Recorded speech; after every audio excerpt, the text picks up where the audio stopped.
Hey, Beastista here, and welcome back to the VDL. We are starting season 9 of the VDL, which this is actually going to be my 6th season participating.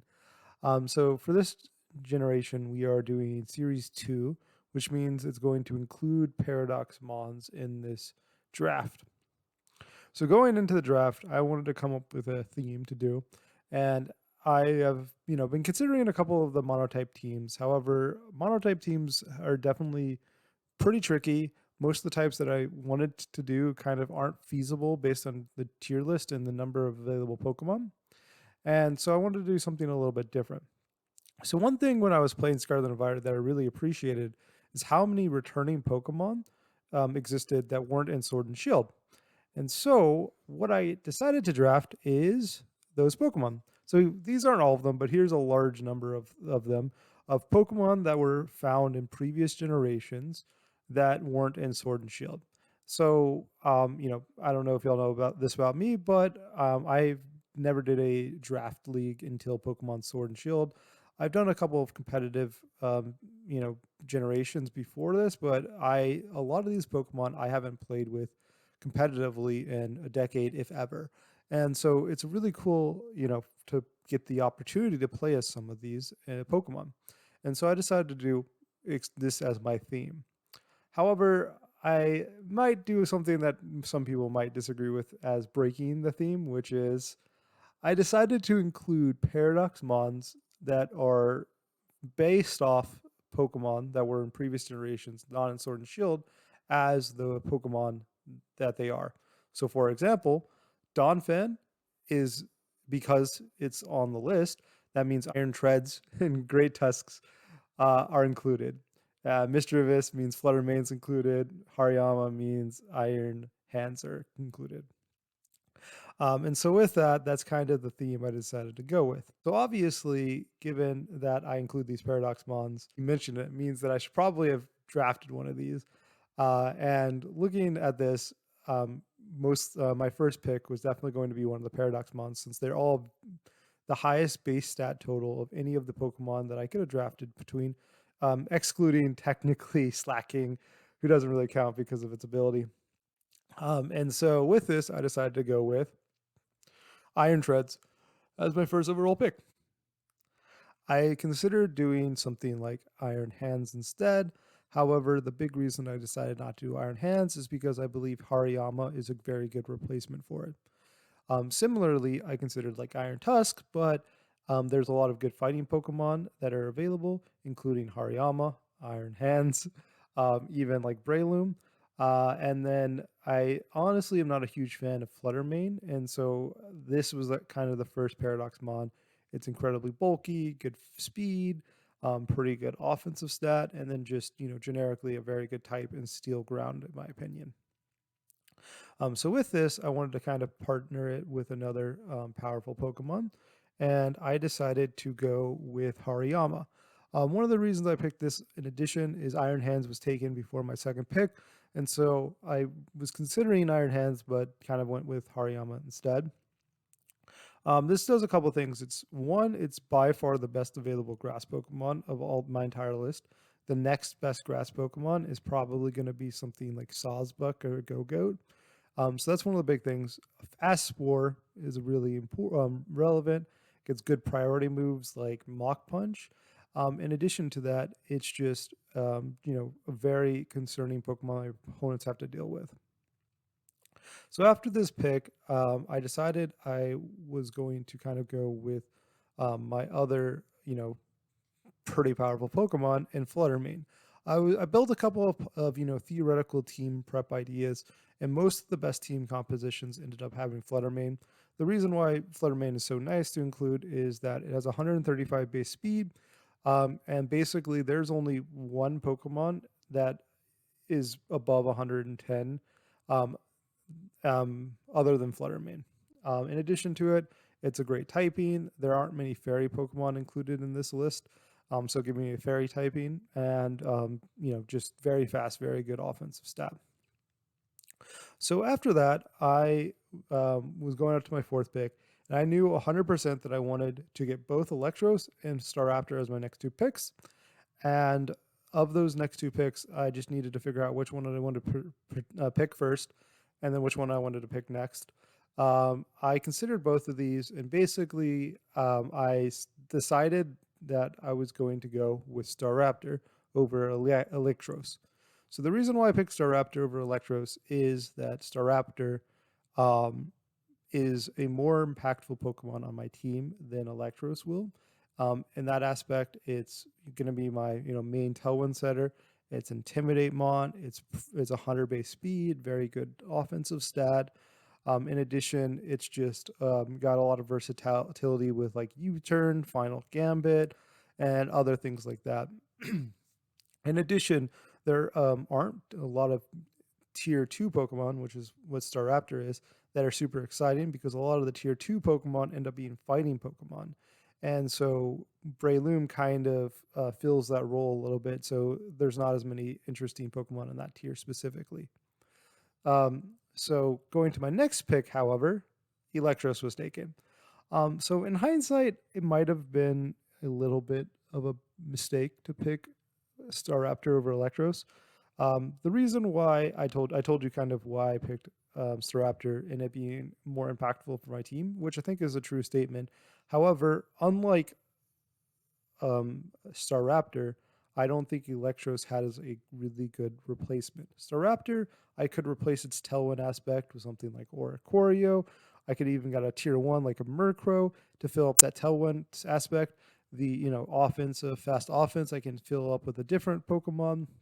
However, Electros, there are not pretty much any Pokemon that really fills the role, which is an electric type that's not weak to ground, which is a big deal. The only Pokemon that really fills that role with my restrictions specifically is going to be Oricorio Pom Pom, which is significantly worth of a Pokemon and doesn't really feel the discharge earthquake combo that I really wanted to be able to do with Electros and Iron Treads. And so I ended up kind of missing out on that one, which ended up being pretty sad. So instead, I decided to go with my fire Pokemon, Houndoom. So this one was pretty straightforward. There are actually exactly two fully evolved fire Pokemon that I could choose between, which is Houndoom and Camerupt. I liked Houndoom a little bit better because it's faster, has the dark typing, which there's not a huge number of dark Pokemon that I can choose between. I get Snarl, Unnerve, and then just overall, reasonable speed and offensive stats. Um, and I definitely want a fire type Pokemon in the general sense. And so with that, I decided to get this before it was taken because, like I said, there's not many replacements for it. But after that, we have the fire and the grass Pokemon. So I decided I wanted to finish up my fire, water, grass core. And the three main water Pokemon to choose between were Luminion, Bruxish, and Alola. So the plus side of Luminion is that it's kind of reasonable bulk with some support moves like Tailwind, Whirlpool, things like that. So Bruxish is the most offensive out of these two and the fastest out of these three. In addition, it has the ability Dazzling, which prevents my opponent from using priority moves, which can be really helpful at preventing fake out and like moves like Sucker Punch and Shadow Sneak, which is pretty relevant in fact that I have a pretty frail but really fast and offensive Mon and Flutter main. And then finally, Alola, which is just the most bulky out of these three. And however, it also has the least damage output. But it has some relevant support moves like Wide Guard, Whirlpool, and then it has Regenerator, which lets you, switch it out and recover its HP. I decided to go with Bruxish. The reason why, like I said, I think that the ability to prevent priority moves is going to be really impactful. And in addition, I think just, a more offensive Pokemon can always be useful. And like the Tailwind is not as relevant because I'm planning on having Tailwind with the Staraptor. So next up, I kind of came to the realization that I am likely going to have some sort of trick mode associated with my team. And I decided to go with the Trick Room Pokemon for Girafarig as my Trick Room setter. So Girafarig is very good Trick Room setter. It has very high bulk, especially if you give it an Eviolite. It is a normal psychic type, which is a really good type, specifically given the fact that it's an immunity to Ghost, which is relevant because I have both Bruxish and Fluttermane, who are weak to Ghost currently. In addition to that, it has Inner Focus, which prevents it from being flinched by moves like Fake Out and Rock Slide. And so those are definitely some really big deals of why I kind of decided I liked the Giraffe Rig as my Trick Room setter. And like I said, the reason with this, not only that gives me pretty bulky Pokemon, screens, skill swap, things like that, pretty relevant. And like I said, I wanted a Trick Room mode. The reason why I knew I was going to get a Trick Room mode is because at this point I realized that I'm probably going to draft Hariyama. Hariyama at this point is a tier 1 Pokemon in which, looking at the draft field, basically there was only one Pokemon or one person who could draft Hariyama. And I was very certain they weren't going to draft it. So I basically knew I could wait till my last pick to get Hariyama, and I could just fill up the rest of my team with that. And Hariyama is a very good Trick Room Pokemon because it has Fake Out, reasonably slow speed, while being bulky and having really big offensive points. And so with the Giraffe Rig and the idea that I'm going to Hariyama later to get a full Trick Room mode, I kind of just wanted to finish up my team with a little bit more bulk and a little bit more support. And I decided to go with Swalot. So Swalot, incredibly bulky Pokemon, has good support with moves like Yawn. It can set up with getting like body press and defense boosts. It also has like the ability, like, toxic the opponent. It has gluttony with, which is really good with like pinch berries, so you can get it pretty much up to max HP whenever you get hit to 50% HP. In addition to that, I just didn't really have a great answers to fairy Pokemon at the point because one of my fire type does not resist fairies, and so pretty much my only Pokemon currently that resists fairy moves is Iron Treads, and so I wanted at least one more kind of fairy resist. After this, I decided to go with Electrode. Electrode, not the best offensive Pokemon, however, it is specifically the fastest Pokemon in the game currently.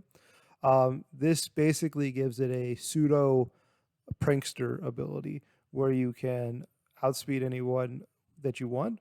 And with that, it has some pretty good support moves like Thunder Wave, Eerie Impulse, Taunt.